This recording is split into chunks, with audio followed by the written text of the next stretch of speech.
ঝাড়গ্রাম শহরে প্রচারে কালীপদ সোরেন। রবিবার সকাল থেকেই ঝাড়গ্রাম শহরে প্রচার করছেন তৃণমূলের প্রার্থী কালীপদ সোরেন। রোদ ওঠার আগেই একাধিক ওয়ার্ড ঘুরে এলাকার চায়ের দোকানে বসে চায়ের সাথে আড্ডা জমান তিনি। আড্ডা মারার মাঝেই শুনে নেন এলাকার মানুষের অভাব অভিযোগ। চা খেতে খেতেই উঠে গিয়ে বয়োজ্যেষ্ঠদের সাথে কথাও সেরে নিয়েছেন।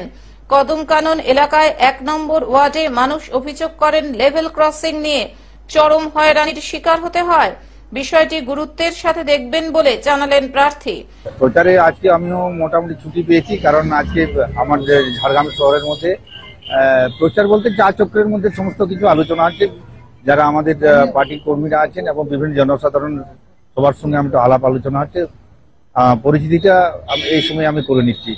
ভালোই, সারাটা ভালো পাওয়া যাচ্ছে। মানুষ কি সমস্যা নিয়ে আসছে আপনার কাছে? এবং এর আগে তো বিজেপি ক্ষমতায় ছিল এবং বিজেপির সাংসদ ছিল, সেই জায়গায় অনেক রকমের অনেক অভিযোগ রয়েছে।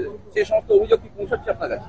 হ্যাঁ, আজকে ধরুন আজকে 18 নম্বর ওয়ার্ড থেকে তারপরে আমাদের লোকাল বোর্ডে গেলাম। লোকাল বোর্ড থেকে আমি এখানে এসেছি কদমকাননে। এখানে 1 নম্বরে এসেছি। এখানে মূলত যে সমস্যাটা প্রথমে আমাকে জানানো হলো যে আমাদের যেটা ওভারব্রিজের সাইডে যেটা মানে খুব নেরো হয়ে গেছে রাস্তাটা, সেটা কিভাবে চওড়া করা যায় এই ব্যাপার নিয়ে চিন্তা ভাবনা। এবং আমাদের যে কদমকাননের যে গেটটা সবসময় ইয়েটা পড়ে থাকে, এটা মোটামুটি এই সমস্যাটা দীর্ঘদিনে আমরা উপলব্ধি করছি। এটা কিভাবে সমাধান করা যায় তার একটা চিন্তা ভাবনা, সেটা অবশ্য আমি নিজেও ফিল করি এবং দেখি ভবিষ্যতে এটা নিয়ে চিন্তা ভাবনা অবশ্যই করতে হবে। প্রচারের যে মানুষের কাছে গিয়ে পৌঁছাচ্ছেন সকাল থেকে, মানুষের সারাটা কতটা মিলছে?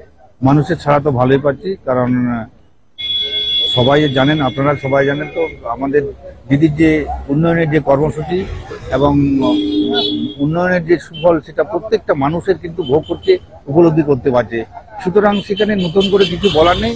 এখন শুধু নির্বাচনের অপেক্ষায় মানুষ সবাই কিন্তু আমাদের তৃণমূল সরকারকেই ভোট দেবে। বিরোধী যে প্রতিদ্বন্দ্বী রয়েছে তার সাথে কতটা ভোটের যুদ্ধ হবে, কতটা হাড্ডাহাড্ডি হবে? হাড্ডাহাড্ডি তো হবেই, কারণ হচ্ছে ওনাদের নির্বাচনী কৌশল হয়তো আলাদা, কিন্তু আমার যতটা মনে হয় যিনি বিরোধী প্রার্থী হিসেবে দাঁড়িয়েছেন ওনার পরিচিতি কিন্তু আমাদের ঝাড়গ্রাম লোকসভা কেন্দ্রে কিন্তু সেরকম নেই। কারণ বিভিন্ন গ্রামে গঞ্জে যদি আমরা সার্ভে করে দেখি, ওনার নামটা হয়তো অনেকেই জানেন না, কিন্তু যেহেতু নির্বাচনে উনি অংশগ্রহণ করছেন হয়তো আস্তে আস্তে পরিচিতি বাড়বে, কিন্তু সেরকম কিন্তু মাটির মানুষ নন এখানে। রবিবার যেহেতু ছুটির দিন, জেলা সদরে সবাই বাড়িতে থাকবেন, তাই রবিবার ঝাড়গ্রাম শহরে প্রচার সারেন। বেলা বাড়ার সাথে সাথে রোদের তেজ করা হওয়ায় দুপুরবেলা প্রচার বন্ধ রেখে দলীয় কর্মীদের সাথে আলোচনা সারেন প্রার্থী নিজে। প্রচারে এখনো এগিয়ে পদ্মশ্রী পুরস্কার প্রাপ্ত কালীপদ সোরেন। আজকে আমাদের কর্মসূচি আছে। আমাদের পার্টির বিভিন্ন কর্মকর্তাদের সাথে এবং বিভিন্ন কর্মীদের সাথে আমাদের বৈঠক আছে, এবং আজকে আমরা আমাদের প্ল্যানিং, আমাদের বিভিন্ন রকম কর্মসূচি আমরা আজকে আলোচনা করবো। এবং আশা করি খুব একটা সমস্যা হবে না। আজকে দেরি করে ঘোষণা হলেও আমরা সেইগুলো মেক আপ করে নেবো। তো দেখা যাক, এবার ধীরে ধীরে এগোনো যাবে। আমাদের সময়সীমাটা অনেকটা কম রয়েছে, সেক্ষেত্রে দেওয়াল দেখুন বা প্রচারের যে ঝড়, ওইগুলো খুব একটা সমস্যা হবে না। খুব তাড়াতাড়ি আমরা সেই সব মেক আপ করে নেবো।